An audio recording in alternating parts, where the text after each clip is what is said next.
Welcome. I'm Lori Balderas, and I'm so happy you're here.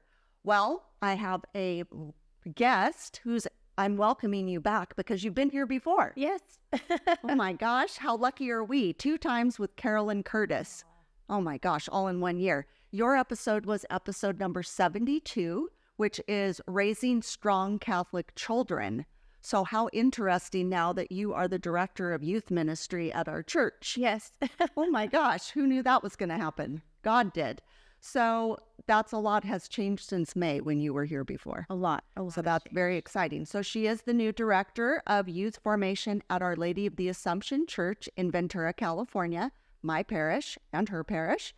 And you will be covering middle school and high school with this program, correct? Yes. Okay, awesome.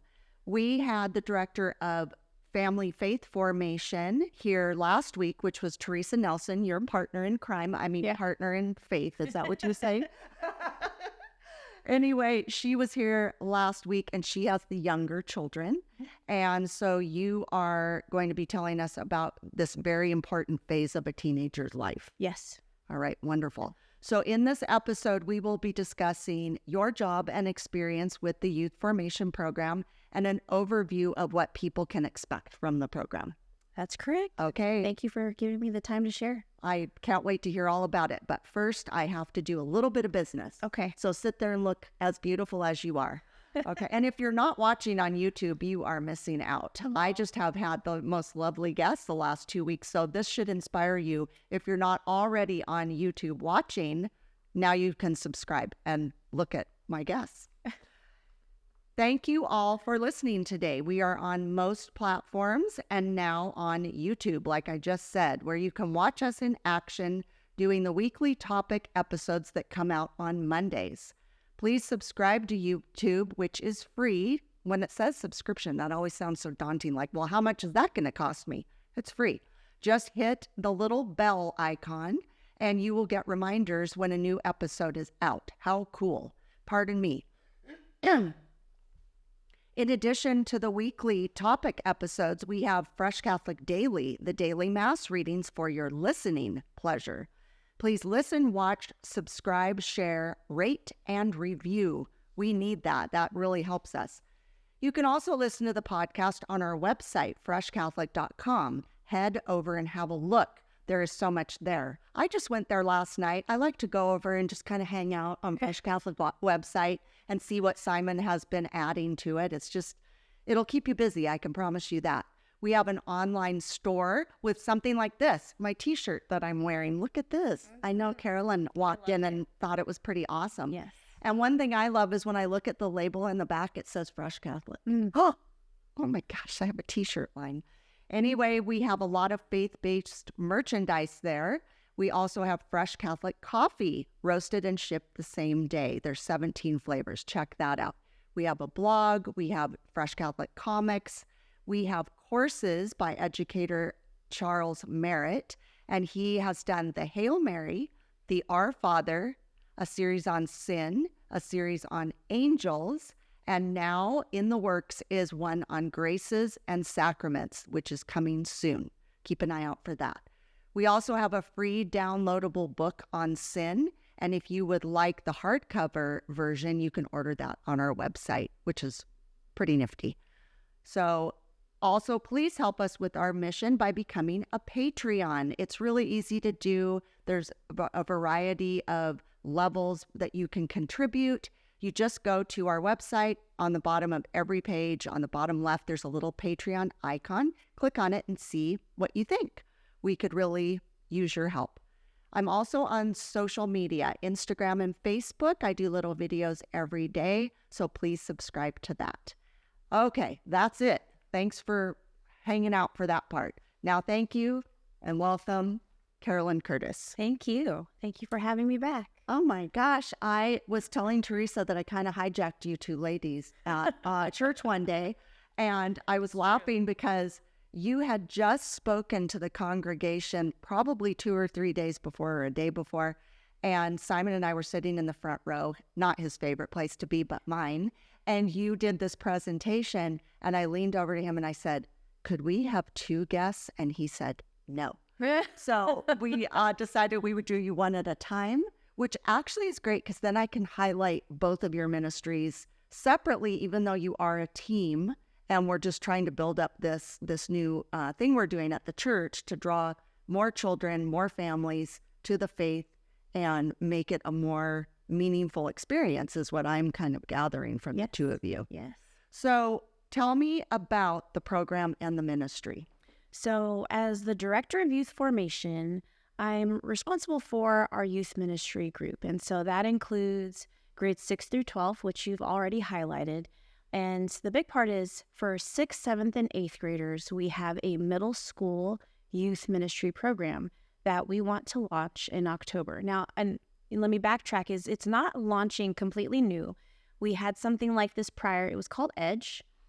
However, it hasn't been active for a bit. I want to say about a year or year and a half.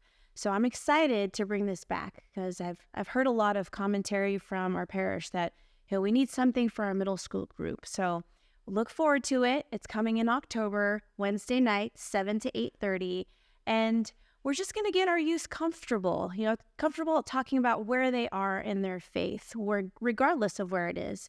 Maybe they don't believe in God. Maybe they do. Maybe they just need some reassurance that their faith is essential to who and how they become an adult. Right. And I think I have experience with the EDGE program, and I always thought it was an important thing. And one of the things is a lot of children that age, most of the time, the only thing they have that's a structured environment besides school is a sport. Mm-hmm. And then if they're in scouting, they could have it there. But I think it's really important for that specific age group to have something that they go to regularly that has to do with our faith. Yes.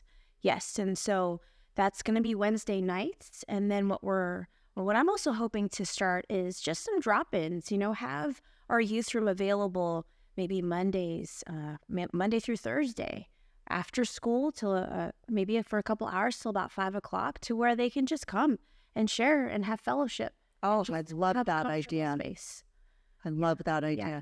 Also, I'm sure you've already thought of this, but one of the things that I would think just logically would be to have some sort of, I don't always like to say incentives or bribes. I'm not above bribing. I like bribing people for things, honestly. But I also feel like it would be something where it could become a contest or a game about bringing a friend. Yeah, that would be great. I love that idea. And so, I'm going to incorporate that. Right. I mean, there's nothing wrong with an incentive of some sort of, like, when you bring a friend, we mark it off, and then you get this many friends and you get this. I love that. Well, yeah, in that at that age, they're accustomed to feeling, inspired by something, and whether that's a prize, a physical prize, or some sort of pat on the back, right? They need that. They need that reassurance of knowing, okay, I'm doing something good. Right. Yeah. Right. And also that way they're also bringing their friends and their peers who then they might feel safer with that. At that age, you're very awkward, honestly. Mm-hmm. Even if you appear to be very self-assured, you're struggling inside. There's a lot going on in your life and your body. And I feel like when you have a friend with you, it really helps you to feel more secure. Yeah. And then some kids have a lot of friends they like to do that with. Some have that one friend. And even if that friend is not Catholic, maybe it's just something that they could still benefit from. Or maybe it plants that seed. Yeah. Excuse me. Maybe it plants that seed, and then that child will go home and say, oh my gosh, I really love this. Mm-hmm. You never know. I mean, that's a way. Yeah, we're going to use some content from The Search Begins. Are you familiar with those videos? So on form.org, Chris Stefanik, he began a series called The Search, and it was content primarily for adults.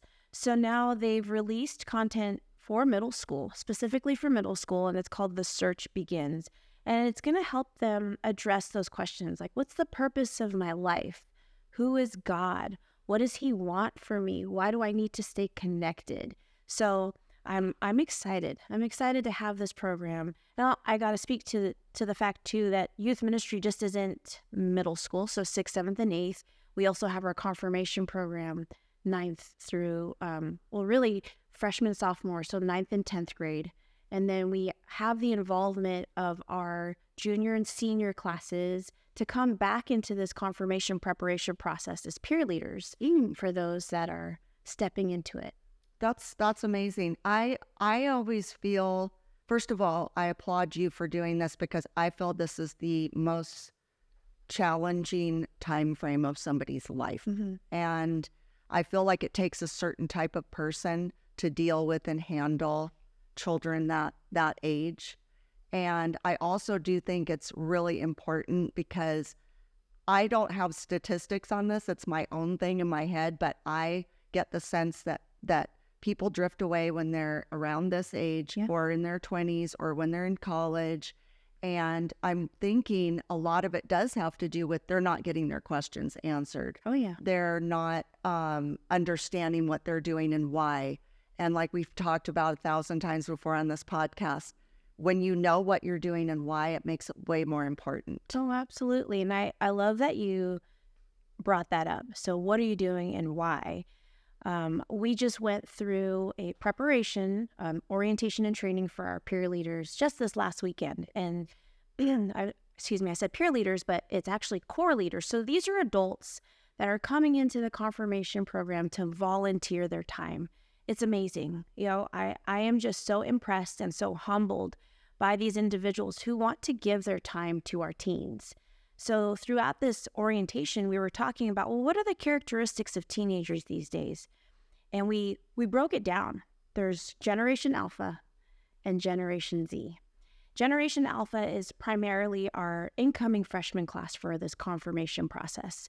I can't recall the exact years, but it's like 2009 to 2025, 2010 to 2025. You take a look at this small subset of our population and you look at what they've gone through. So they are dubbed the iPad kids. Why do we think, right? They're so accustomed to having a tablet or a phone in front of their face. And you brought up where do they find their answers? Or how can they find the answers? What are they used to? They're finding their answers online. They're Googling it. Maybe they're Googling, well, what do I do in life?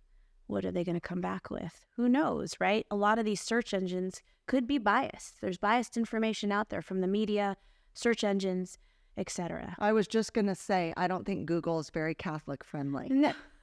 Honestly. Yeah. So now you're talking about Gen Alpha's iPad kids. They have gone through COVID now, right? They are so accustomed to having or being within a remote classroom. They're hyper-connected. Doorbells. They show their face on a doorbell. Hey, it's me. Everything's live streamed. Things are at their fingertips, literally. They don't have to be patient for what they want because it's accessible. Right. So now with those things in mind, with this class coming in, how do we as adults relate? How can we break the barriers of having technology in front of them, or maybe just their temperament because they're so accustomed to having things so readily accessible? Do they have the patience to sit down in a small group session and talk about their faith? Well, we'll see. But in this orientation and training, we just basically said that we as adults need to be listeners. We need to empathize. We need to just have compassion for what they have gone through. It's a lot. If we as adults selfishly put our own beliefs and our morals first, how do we step back and say, okay, where are they coming from? Where do they have the space and maybe the mind capacity to say, okay, I'm ready to talk about my faith. They're not going to be right away. We have to build the trust. We have to build that relationship with them. And that was the biggest call out this weekend, was build a relationship with our youth, build trust in them so that way they can open up to us and be transparent, or even just feel welcome to share where they are, because they could be 10 steps behind you or they could be 10 steps in front of you. but we need to know that we need to walk alongside of them to say, hey, I'm here for you. If you have belief in God, I'm here for you. If you don't, I'm here for you regardless of what it is. I'm here. And I think that's really important because I feel like, again, if they have a place to go, if they have a place where they can get questions answered, if they have a place they can go where they're with like-minded people, even though they might not all agree on the same thing, that they all can feel safe that they're with a similar group. And it doesn't have to be out in the world. There's not a lot of valuable things and organizations out in the world for that age child. They're at home playing video games. They're on their phones. That's a waste of time in the scheme of life. So this, even though it's not every day, all day, it's better than not. Yeah. And it gives them something to look forward to. And maybe they'll start thinking, oh, when I go, I'm going to ask this question. And if they know that they're going to get an answer, they're going to do that more often. Right. I know my children, my children are very close in age. And when they were teenagers, I actually had a great time with my kids when they were teenagers. They didn't give me, one of my children did because he has a mental issue, but the other two, we breezed through the teen years, honestly.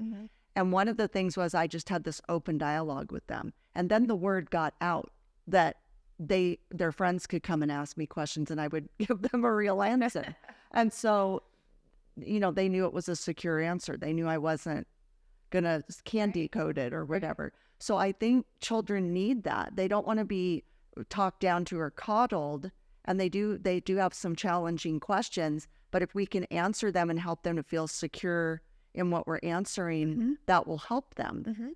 Yeah. And we don't even have to answer right on the spot. Right? We could just be very honest and say, I don't know the answer, but I'll help you find it.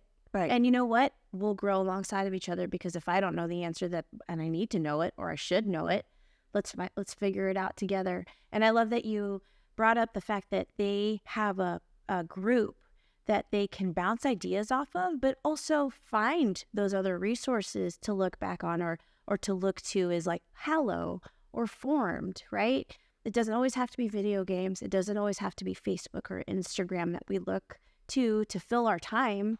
We can fill our time with other resources and learn how to pray, or just watch a historical video about the book of Genesis. That's on Prime. Did you know that? No, I didn't know that either until the other day. And my husband brought it up in front of our children, in front of our boys.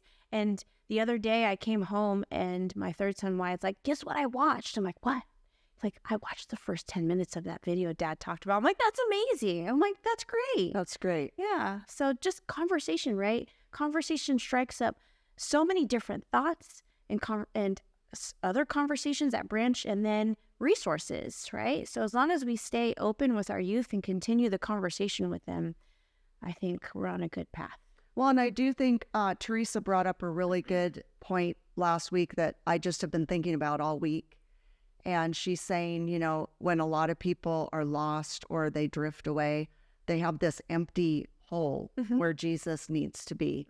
And we need to be sure that our children and our youth and everybody, instead of drifting away and thinking you can seek out things in other ways that are going to fill that spot, that's not going to work. No. If you know anybody that's struggling and drowning, they're without Jesus in their life. Oh, yeah. It's not to say when you have Jesus in your life, it's just blissfully peaceful all the time. It's not. There's a lot of trials and things, but he's there with you. Yes. And he is, just having that visual. And when you have that empty space, which a lot of young kids do, we have to give them something to fill, where they know that they need to keep that filled with Jesus. Yeah. Yeah. Well, and you know what is very apparent to me is there is a clear, discrete line. Right after you receive First Holy Communion, what's the next preparation process for you? Confirmation, right? And that's at most of the time, it's 7 years apart. Right. From the time you receive your First Holy Communion to the time you step into that confirmation preparation process, 7 years. That's a lot of time for you to fill your gaps with otherworldly information rather than just focusing on your relationship with Christ. And so Teresa and I have talked quite a bit as well. How do we fill that gap? How do we tell our teens, like, come back and build your faith with us? And we have now talked about starting a program that families can attend just to build their faith, build their relationship and trust in God, because it's not going to come with you referring back to, again, like Facebook and social media, right? Is come to church, come to the parish, come to the campus and spend 1 day a month with us, just building your faith in between these two sacraments, or even just along whatever chapter that you're in, whether you have kids or you don't. Come build your faith with us. Right. And she talked about that briefly. And I think that is a brilliant idea, because we've talked about, I've heard a lot where it's like, when somebody's in the RCIA program, or OCIA as it's called now, there's been comments by cradle Catholics where it's like, I wish we could all have to go through that, because it'll help us learn more about our faith. And so now that's like a compromise. Like, instead of going through the OCIA program, it would be a similar thing where, like you're saying, families or even individuals, if they just want to come and have a place to go and have a way to learn and have a way to enrich their lives. People really like to have things that they can do, like sign up for and do. And again, why not put it all into your faith and all into your church instead of outside things that aren't as rich and beautiful and life-changing. Right. And get beyond that mentality of, okay, I just set my child through reconciliation and First Holy Communion. We're done. Up until they get to freshman year of high school. Okay, we'll start up again in confirmation. No, that faith journey is constant. There's always something to learn, always something to build upon.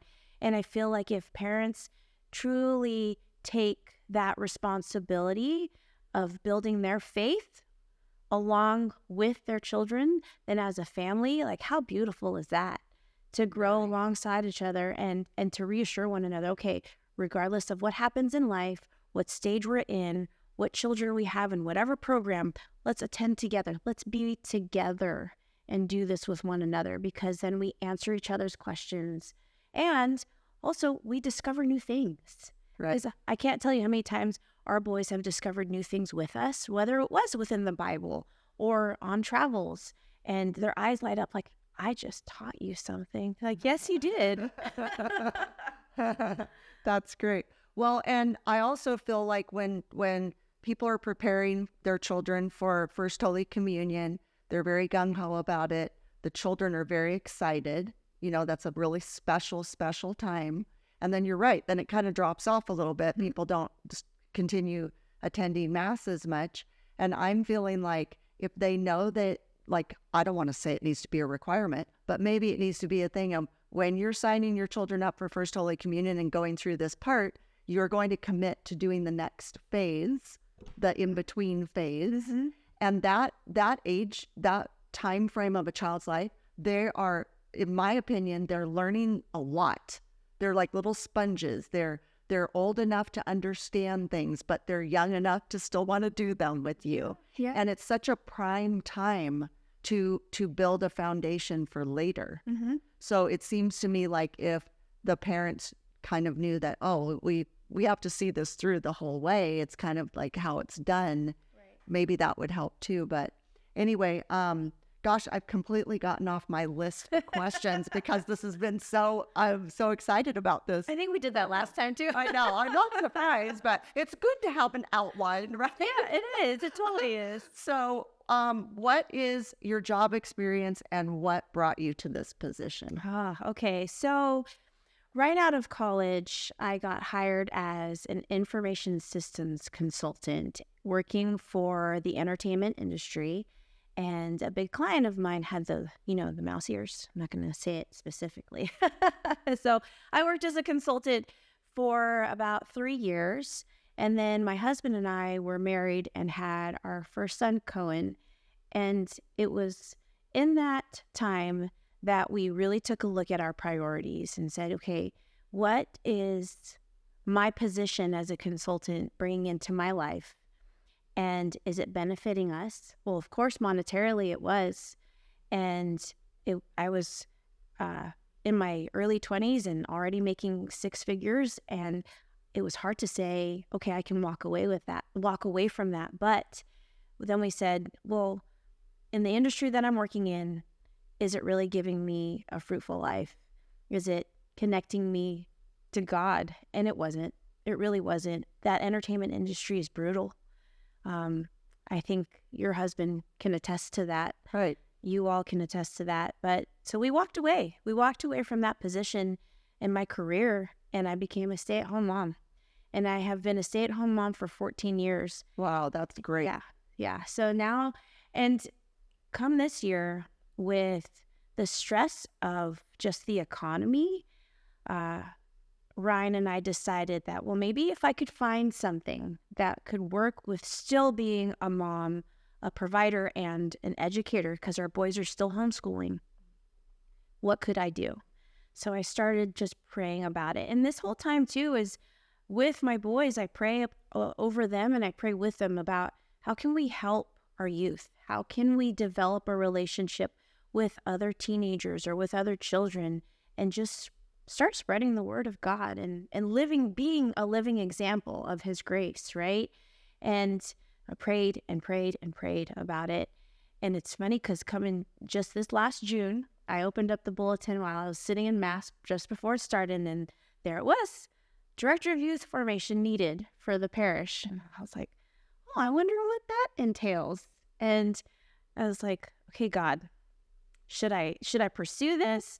I don't know. I have no idea, but it was just on my mind. So then I had a conversation with one of our deacons, and he just gave me the lowdown on the position and how they are in need of somebody here, youth ministry, right? Youth minister, because it hasn't been a position that's filled for the last year and a half, I believe, or maybe a little less. And so they really needed somebody. Am I interested? And I said, well, I think so. I mean, I'd have to work alongside of my schedule of being a stay-at-home mom and teacher. So however, if you think that would work, maybe I'll pursue it. He's like, well, you know what? Send your resume. So I sent my resume, and a couple of days later I was interviewing, and it happened. It happened. I'm like, oh my gosh, God, really? This quick? That's what he does. Yes. It's so fast. So fast. He's like, yeah, this is where you need to be. This is where I want you. Yeah. And so here I am. We've had that happen recently with many things that we're doing or about to do.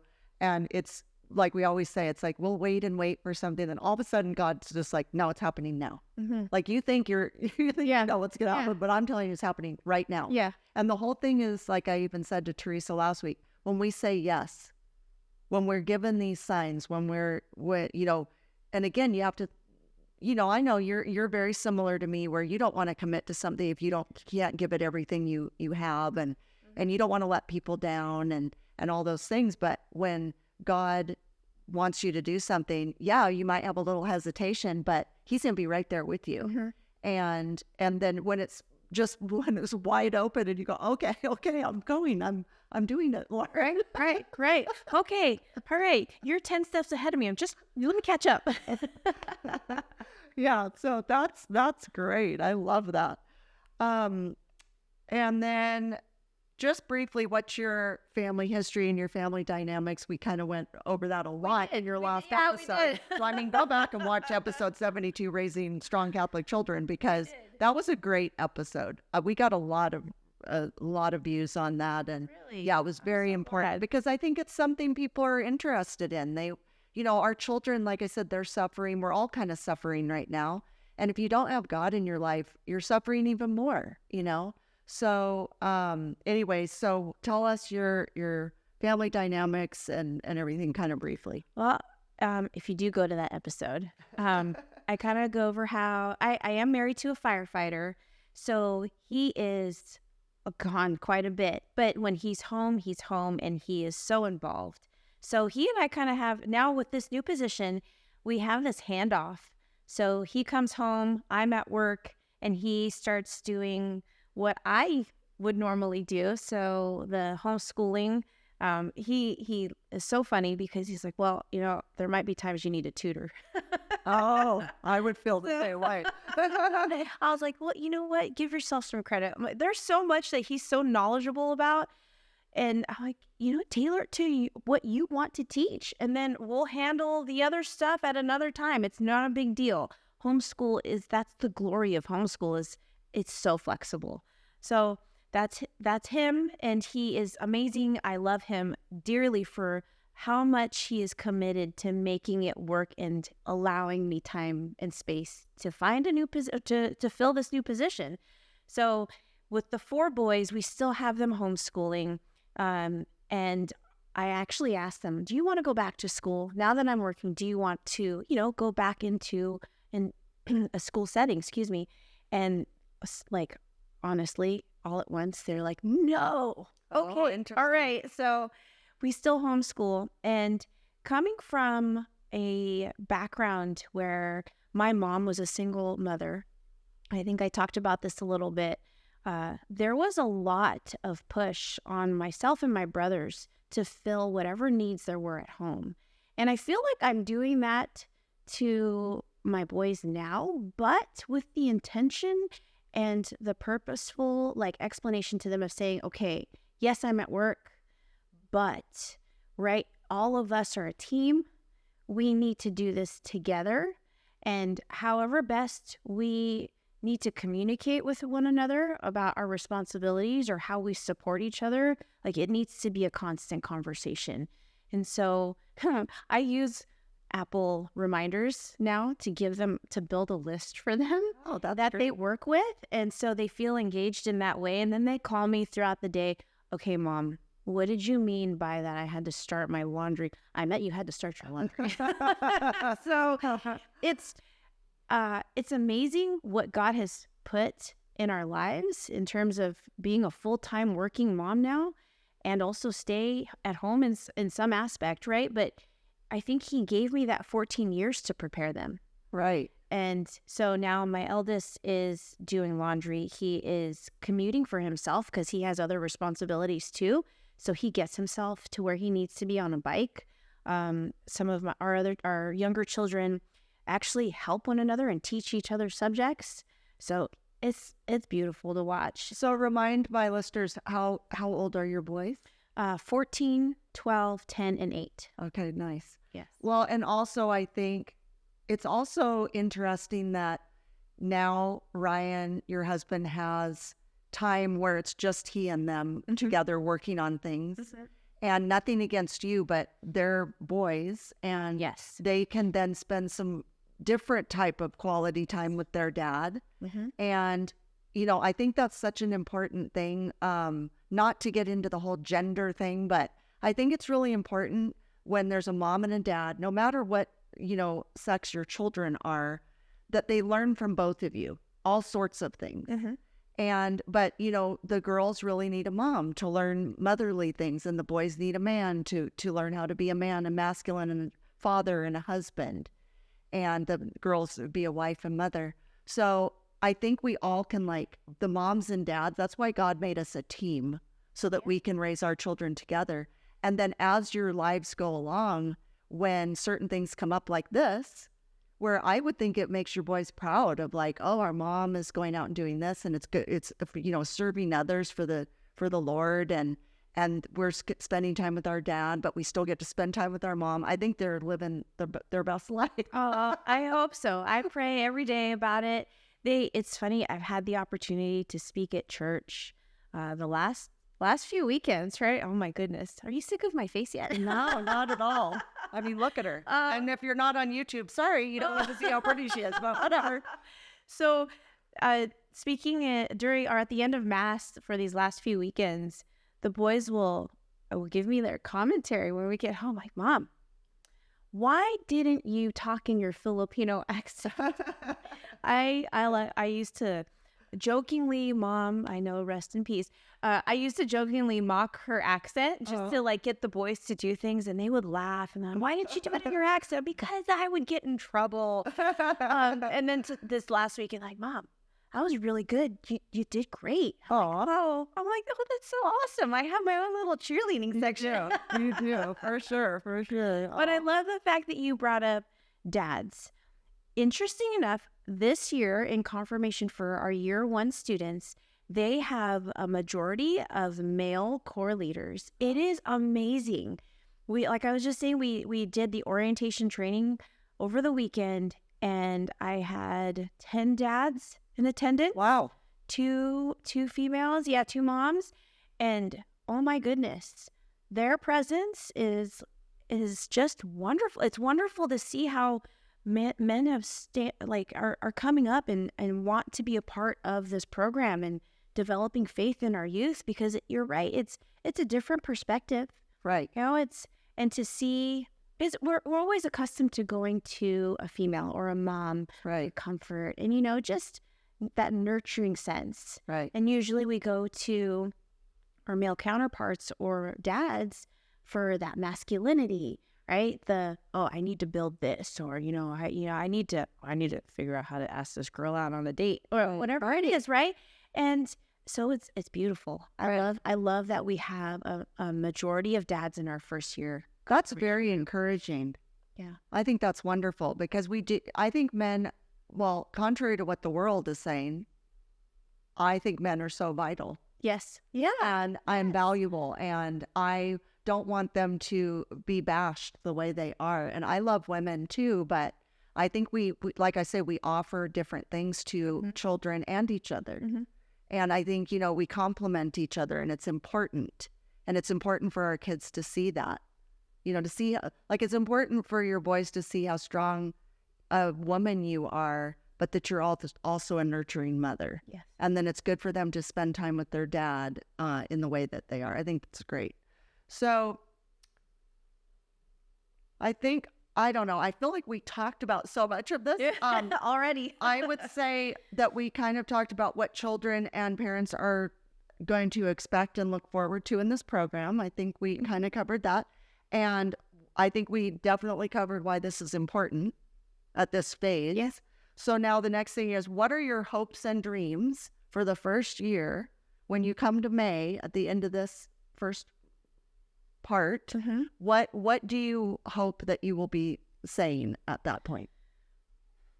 On a personal level, just for myself, I pray that at the end of this year, not only will I have a closer relationship with Jesus Christ because I've seen him or the Holy Spirit work through our youth, but also because I have gained the trust of my own family, that while this position does take me away from home, it has brought us all together, the 6 of us together, closer as a family through Jesus. That's beautiful. On a professional level, and not necessarily, I hate to say professional because I feel that the parish is my extended family. I hope and pray that our youth see an example in me and our core leaders of Jesus Christ, and that they themselves see that in their peers, and that draws them closer and deeper into their faith, and it allows them to speak and be disciples and upcoming apostles, so that way they feel comfortable in their own skin, and they know their worth because they are God's children, and they know that they are absolutely valued and loved for who they are. Beautiful. One thing that's occurred to me, excuse me, because there was a break in between the last youth group and now, I think it's, if you want to look at it in a positive way, instead of saying, oh no, we had a missing spot right there, I think it's really good to think in the terms of you're kind of reconfiguring this in a different way. You can start fresh. You can set a precedent where instead of it being what it used to be, it's a new way of doing it which I think is very well thought out. Nothing against the old way. I just think it's been maybe a good thing that there was a break, and now you're starting and with a different attitude and like, promote it that way too, where it's like, it's, it's even, going to draw more people to it. So I think that's awesome. Yeah. Our just so, I just wanted to say, just give a big applaud to those who have been running the confirmation program. Father Matthew was there last year, and before he left us, he was a big part of that. The confirmation program in itself I love the way it's modeled. It goes, we have various small groups that the youth belong to, and they build their own families. So I feel like it's such a blessing that I'm walking into this with that already established and running so smoothly. So thank you for that. That's But great. I love that you're alluding to the fact that middle school had a big break. It did. And now we're bringing it back. And I hope that ministry grows far and large because it's needed. Like we were just talking about, First Holy Communion comes and goes. Where do you go to now? Where do you belong? You belong, absolutely, where you stand. But come and join us in middle school youth ministry because there's so much that we can do together and still build our faith Right. and have fellowship. Right. That's great. And what are some events that are coming up? Okay, so our confirmation program does start actually this weekend. Our year 2 students are starting up on Sunday. The following, in 2 weeks, we will have our year 1 confirmation students beginning. So that's September 8th. And the parish barbecue is on September 14th. And that's huge for one of many reasons is that we are fundraising for youth ministry. Oh, We're going to push a big gift card fundraiser. It's for Yolanda's Cafe here in Ventura. So if you're a local Venturan, please come and buy a gift card. Beginning September 14th, it'll be a week. And the big push for that is to support our confirmation groups. The cost of retreat has gone up significantly. And we didn't raise registration for confirmation for that reason. We wanted it to remain as it is. But it's become very costly to do these 2-night retreats, but these retreats are absolutely necessary because it brings them closer to Jesus Christ and to helping them discover who they are and where they stand in their faith. And I feel like from the stories that I've heard of previous retreats, they walk out of that just feeling more grounded in who they are. I've heard a lot of very positive things come out of the retreat. Like people really convert or like really like soften their hearts and they really are drawn to the Lord. I mean, that happened to Father Matthew. Yeah. So, I mean, I've heard that a lot. And I think that's amazing. They say they kind of come into it with one attitude. And by the time they leave, it just shows how the Holy Spirit's working in that. Yes. Oh, it's amazing. Yes. I think it gives me chills every time I think about it because I think, wow, like how beautiful. Yeah. And then where and when can people sign up? I said in the last episode that we're talking about our parish, but this is what's going on all over the place. This is the time of year when this is happening. So if you're not in our area, go to your parish and find out when people are signing up, what programs they have, and they should be able to answer that. But for our people, when are the signups? They're now, excuse me, and they're ongoing. So registration is up on our website, olaventura.com, and you can see the registrations actually on the homepage. If you just scroll down, you'll see one for middle school youth ministry and one for high school confirmation. Great. And do you happen to know the cost? For middle school youth ministry, it's $150 for the year, and for confirmation, it's $350. I bet you that's a lot less than sports. Actually, yes, it is. I know registration for rugby for our son. Rugby? Yeah. Wow, that's fancy. Was already $325. I'm like, oh my gosh. See, and that's just a sport. I mean, this is your whole life. This is your soul, people. Yes. This is your soul. Yeah, your soul. Okay. Your soul. You know what? Thank you for mentioning that. When I first took on this position, somebody said to me, it's no big deal, Carolyn. It's just their soul that you're responsible for. I'm like, oh my gosh. Just their soul. No pressure. No pressure. No pressure at all. No pressure. yeah, no weight on my shoulders. And what's something else that you would like to say that you haven't got to say today? That if you feel at all inclined to volunteer, I encourage you to really take a look at youth ministry or family faith formation, because to see the Holy Spirit work through our youth is just something that's indescribable. To see them understand their faith and to practice it and knowing what they're doing and when and the why is just so humbling. And it brings me closer, because I see them and I see that the wheels turning and it makes sense, and they're like, yes. And they're all about Jesus, all about him. And I love it. I absolutely love it. So be a volunteer for youth ministry and family faith formation, and I will tell you, you can't go wrong. I think that's great. Well, I think that's a good spot to land on. Yeah. I think you got out a lot of really good information, and I feel good about this episode. I feel good about this program. Yay. I'm very excited for it, because I just think it's very important in our world. Like I say, it's very crazy out there. So, there's nothing more grounding than Jesus, and there's nothing more important than doing this, So I really encourage all families to get involved, and like you say, volunteer, but families, get involved in this. This is important. So Yes. thank you so much for coming today. I appreciate you, and I know I'll see you, since we work at the same place now. Thank you for having me. Now we're coworkers. Yeah, right? I know. I get to see Lori. All right. Thank you, everybody. Thank you. Love you. Bye.